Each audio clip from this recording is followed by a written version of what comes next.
தமிழ் படித்தால் பிச்சை கூட கிடைக்காது. தமிழ் படித்தா பிச்சை எடுக்க முடியாதா? இந்த தமிழில் பிஏ தமிழ் பட்டப்படிப்பு பற்றி முழுசாக பார்க்க போகிறோம். வாங்க காணொளிக்குள்ளே போகலாம்.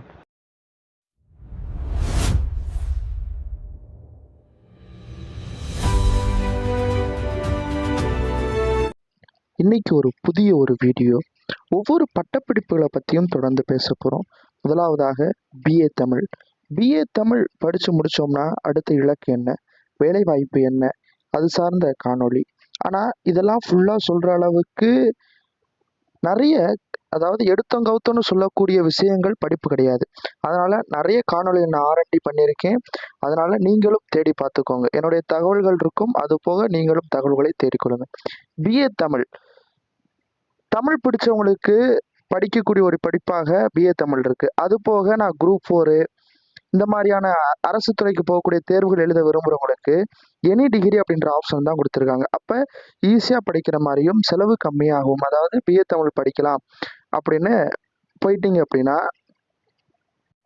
மேலும் என்ன கொடுத்துருக்காங்க அப்படின்னா 10th-லையும் 12th-லையும் 10ஆம் வகுப்புலையும் 12ஆம் வகுப்புலையும் தமிழ் வழி கல்வியை மேற்கொண்டோம்னா, அதே போல் கல்லூரிகளிலையும் தமிழ் வழி கல்வியை மேற்கொண்டோம் அப்படின்னா டிஎன்பிசி போன்ற அந்த குரூப் தேர்வுகள் எழுதக்கூடிய மாணவர்களுக்கு 20% மாணவர்களுக்கு மட்டுமல்ல, எழுதக்கூடிய அனைத்து தேர்வர்களுக்கும் 20% இடஒதுக்கீடை ஏற்பாடு பண்ணியிருக்காங்க.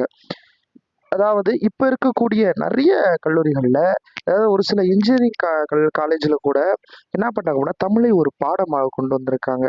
அப்போ அதுக்கு ப்ரொஃபஸர்ஸ் தேவைப்படுவாங்க தமிழுக்கு. இப்போ பிஏ தமிழ் மட்டும் படிக்க முடியுமானா இல்லை, பிஏ தமிழ் முடிச்சுட்டு எம்ஏ தமிழ் படிக்கலாம். அப்புறம் பிஹெச்டி பண்ணோம் அப்படின்னா நிறைய கல்லூரிகளில், அதாவது அரசு கலைக்கல்லூரி, இந்த இன்ஜினியரிங் காலேஜ் நான் சொன்ன மாதிரி தமிழ் பாடமாக கொண்ட கல்லூரிகளில் தமிழ் பேராசிரியராகவுமே போய்க்கிறலாம்.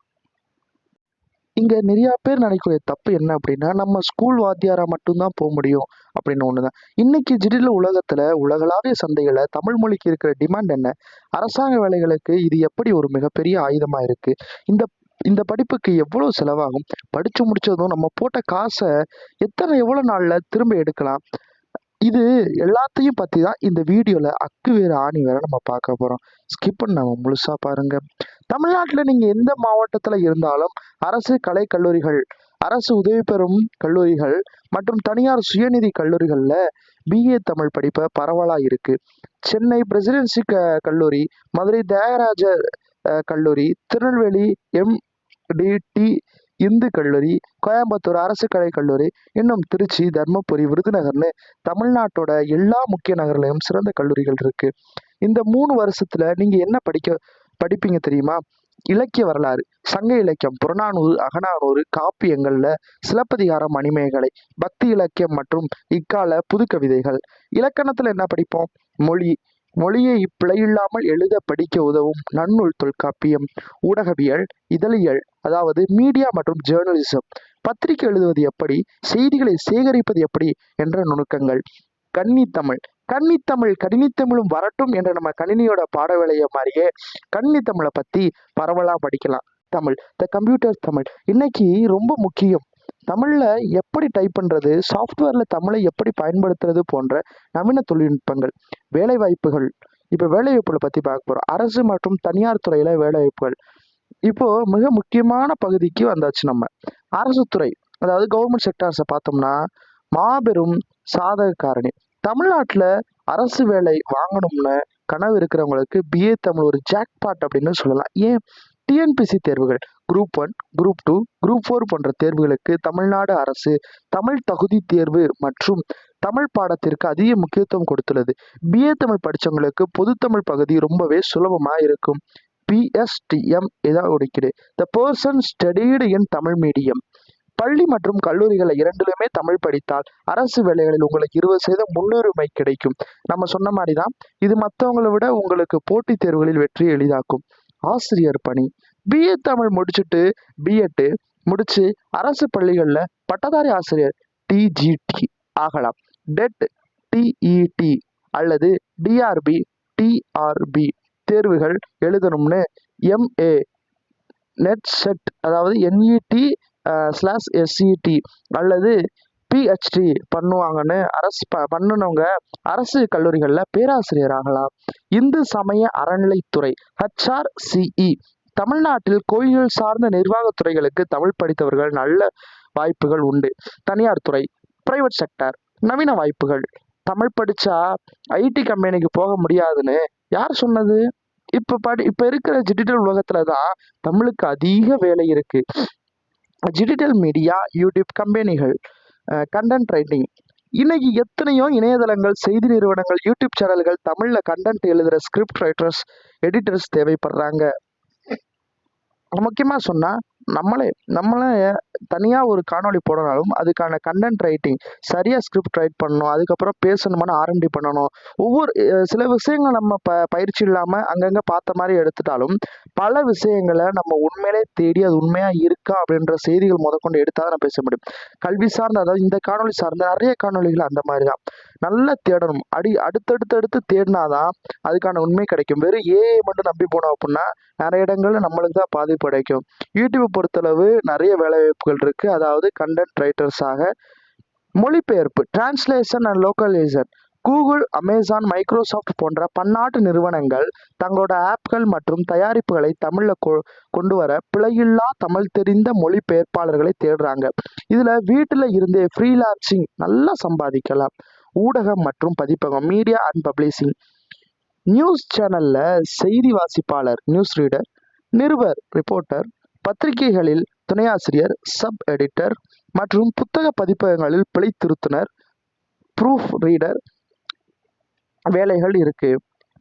படிப்புக்கான செலவு எவ்வளோ? ஒரு ஆவரேஜான ஃபீஸை பார்த்தோம்னா நம்ம தமிழ்நாட்டில் BA தமிழ் படிக்க எவ்வளோ செலவாகும் அப்படின்னா, அரசு கல்லூரிகளில், கவர்மெண்ட் காலேஜில் இவங்க கட்டணம் ரொம்ப ரொம்ப குறைவு. ஒரு வருஷத்துக்கு 2000 முதல் 5000 வரைக்குள்ள தான் ஃபீஸ் இருக்கும். 3 வருஷத்துக்கே மொத்தம் 6லேருந்து ஒரு 15000 தான் செலவாகும். இதுலேயும் அரசு உதவித்தொகை இருக்கு. இது கிடைச்சா இன்னும் குறையும். அரசு உதவி பெறும் கல்லூரிகள் ஒரு வருஷத்துக்கு 5000 முதல் 12000 வரை வசூலிக்கிறாங்க. 3 வருஷத்துக்கு சேர்ந்து 15லேருந்து 35,000 ரூபாய் வரைக்கும் இருக்கும். தனியார் சுயநிதி கல்லூரிகள், செல்ஃப் ஃபினான்சிங் பிரைவேட் காலேஜஸ். கல்லூரியோட உட்கட்டமைப்பை பொறுத்து ஒரு செமஸ்டருக்கு 10 முதல் 20,000 ரூபாய் வரை வாங்குவாங்க. அதாவது ஒரு வருஷத்துக்கு 20லேருந்து 40,000, 3 வருஷத்துக்கு மொத்தமா 60லேருந்து 1,50,000 லட்சம் ரூபாய் வரை செலவாகலாம். முதலீட்டை திரும்ப பெற முடியுமா? ROI, return on investment. எப்பயுமே நம்மளுக்கு ஒரு கேள்வி இருக்கு. நம்ம தமிழ் பீப்புள்ஸை பொறுத்தளவு எதுவுமே ஒரு பொருளுக்கு காசு போடுறோம் அப்படின்னா அதுல இருந்து திரும்ப ரிட்டர்ன்ஸ் எடுக்கணும். அதுதான் எல்லாருக்குமே கிடையாது. நம்ம தமிழ் பீப்புள் மட்டும் சொல்ல, மொத்தமாகவே ஒரு வணிகமாகவே ஒரு பொருளை நம்ம காசு போடுறோம் அப்படின்னா அதுல திரும்ப ரிட்டர்ன் நம்மளுக்கு வரணும். போட்ட காசு நம்மளுக்கு வரணும். அப்ப முதலீட்டுல இருந்து எப்படி நம்ம திரும்ப பெறுதல், அதாவது எல்லாத்துலயும் விஷயம் சொல்றேன், கல்வினாலும் சரி, அதுலயே நம்ம போடுற முதலீட்டுல இருந்து திரும்ப நம்மளுக்கு வரணும். அப்ப அப்படின்னு பார்த்தோம் அப்படின்னா நம்ம போட்ட காசு எப்படி இருக்கலாம்? அரசு சூழ்நிலை 1, இதுல சூழ்நிலைகளா பிரிச்சுக்கிறோம். ஃபர்ஸ்ட் சூழ்நிலை 1, அரசு கல்லூரி. நீங்க அரசு கல்லூரியில படிச்சா மொத்தம் 15,000 ரூபாய் செலவு பண்ணிருக்கீங்கன்னு வைப்போம். படிச்சு முடிச்சதும் ஒரு பிரைவேட் கம்பெனில கண்டென்ட் ரைட்டராகவே அல்லது பத்திரிகையிலயோ மாசம் 15,000 ரூபாய் சம்பளத்துக்கு வேலை சேர்ந்தா கூட ஒரே மாசத்துல நீங்க படிப்புக்கு போட்ட முதலீட்டை எடுத்துடலாம். சூழ்நிலை 2, தனியார் கல்லூரி. ஒரு வேலை தனியார் கல்லூரியில படிச்சு 1,00,000 ரூபாய் செலவாயிருக்குன்னு வச்சுக்கோ. நீங்க ஆரம்ப சம்பளமே, எல்லாருக்குமே ஆரம்ப சம்பளமே 15லேருந்து 20,000 தான் மோஸ்டா கிடைக்கும். அப்படி வாங்குறீங்கன்னு நீங்க வச்சுக்கோங்க. 5 முதல் 6 மாதங்கள்ல உங்க படிப்புக்கு போட்ட செலவை நம்ம எடுத்துடலாம். உச்சக்கட்ட இலக்கா ஒண்ணு வச்சுக்கிட்டோம் அப்படின்னா அரசு வேலை. நீங்க நல்லா படிச்சு TNPSC மூலமாகவோ அல்லது ஆசிரியராகவோ அரசு வேலை வாங்கிட்டீங்கன்னு உங்களோட ஆரம்ப சம்பளம் ஒரு 30லேருந்து 50,000 ரூபாய் இருக்குன்னு வச்சுக்குவோம். இது எனக்கு தெரியாது. நான் அங்கங்க தேடி பார்த்ததுல 30லேருந்து 35லேருந்து ஒரு 50,000 வரைக்கும் சம்பளம் இருக்குன்னு சொல்றாங்க. சரி, அப்படி இருக்குன்னு வச்சுக்குவோம். அப்படி நடக்கும்போது நீங்க 3 வருஷம் படிச்ச மொத்த செலவையும் 2 மாசத்துல எடுத்துடலாம். அதாவது தனியார் படிச்சீங்கன்னா, இல்ல நீங்க அரசு கல்லூரியில படிச்சீங்கன்னா அந்த ஒரு மாசத்துல பாதி மாச சம்பளமே எடுத்துடலாம். சரி, அதனால BA தமிழ் என்பது மிக குறைந்த முதலீட்டுல மிக விரைவாகவும் அதிகமான லாபம் தரக்கூடிய ஒரு அருமையான படிப்பு.